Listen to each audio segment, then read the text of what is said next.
from within the fallen walls of the fortress of the castle of butterflies in the high hills of rock. I left our house of birds alone to dig my hands into the veins of the mines of the mountains and return, my love, with treasures for you.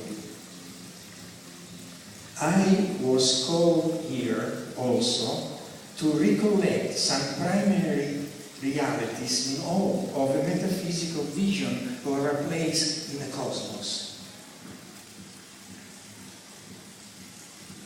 I arrived in a city of bells, in a city of stone, in the sound of night, and I walked through the labyrinths of subterranean rivers, beds and tunnels, corridors of rock, intersecting streets. Zigzagging, crisscrossing, narrow and steep, I was rising, falling, ochre, fixtures in the walls, painting, and sculptures of the bridges of the sun.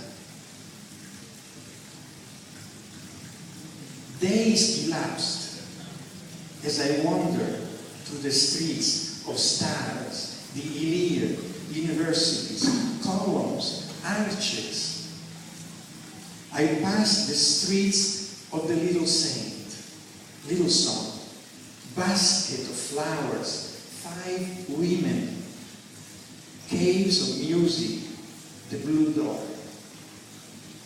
I found singers roaming the alleyways, smokers, drinkers, singers, philosophers, statisticians looking for truth in the center of the quadratic form and thought.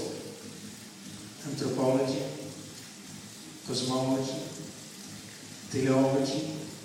What is the purpose? Days later, I discovered a steep dirt trail. Sweating, I passed through barking dogs, fire ants. I ascended into the rock hills, into the stone academy of philosophy and letters, seeking gold, silver, treasures for you, and an authentic understanding of the sacred and cosmic powers of the structure of reality, abstractions, the spheres of life. Why are we here?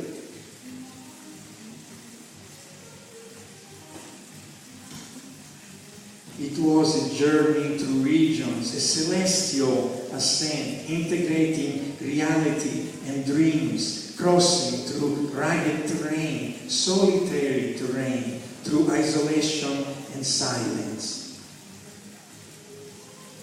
I hiked into the mountains. It was here, next to a small ornate church, that I found the silver that I will place in your hands. But I continued higher still, into the dry hills. I climbed through an old fence and passed to a broken hall with the stones. I entered a room without a ceiling. The stones, the stones. The stones, the stones, falling, ancient, and found here an opening, a wide meadow inside the walls of this fortress with an elevated bedrock in the middle. It is here that I write this poem, asking these things in the sunlight. At this altitude, the atmosphere becomes translucent, impregnated with light, delirious. What an astonishment! What an astonishment to learn the absolute freedom and self-discovery, to know that it radiates behind the gargoyles of solitude and despair, that the quantum revelation of the self requires passing through circles of fire. I passed through those gargoyles and witness stone, forms come to life, cactuses, branches, dresses, billowing in a wind. There they stood, the 9 descendants of Zeus in memory, and this was their language. Do not choose tragedy. Say and stay transcendent. Be true to yourself. I tell myself to remember these things. Can you join me here in this place? My arms are wind. As I spin in circles on the stone-bed rock in these high eagles of the sun. Really ecstatic, I climb back out to the fence and return down the steep trail to the city. Musicians dressed in bright clothing surround a couple of violins, guitars and trumpets, 8 of them in gold. Outside the gold restaurant under gold umbrellas bring gold teeth of the singer shining in the late afternoon sun. I return from the hills with treasures for you. And as I walk through the crowded and interconnected city, it is as if the doors of communion have been thrown open and the whole city sings. So basically here we are. It does require to throw ourselves in a pit of fire and be willing to take so much abuse over and over. And the agony and the ecstasy are tools for us to learn, to transcend, to expand our self, our volume of self. We exist in terms of volumes. I think I always refer to self as, let's say myself in particular, if I study myself, if I watch myself. And I realize a composition of volumes that at times contract, at times expand. And there are at times which goes behind and beyond times. Then I enter the pure lens, or the lens of the pure, or that which belongs to everyone. Within volumes, the volume that I am belongs to me.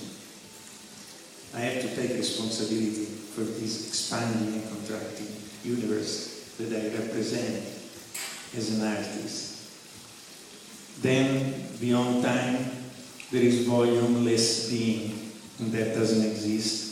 Will become nothing, belongs to everybody, great sharing. If that could be the foundation in our conscious self, continually, then we'll have a really self-expanding universe, which means we'll all be part of everything else. But there is no but, really. We are what we are, and we are contracting and expanding continually. So, how do we propose this? How do we talk about this possibility of contraction and expansion through our work, if we consider ourselves to be proclaimed artists, if we dedicate every second, every breath, everything that we see, everything that we touch, everything that we love, everything that we hate, all of it is what we do.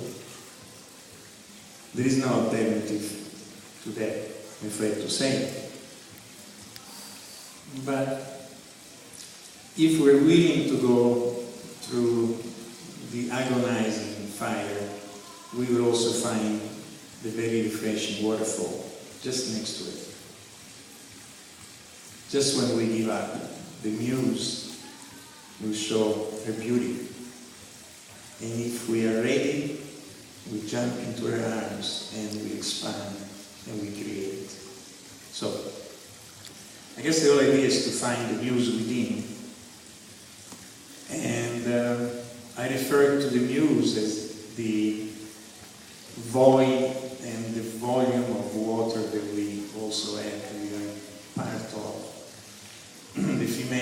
aspect of ourselves, in the female aspect of the universe. I call that the muse. And as an artist, I always try to reach for the muse. And the good thing is that the muse will show herself to everyone at least once.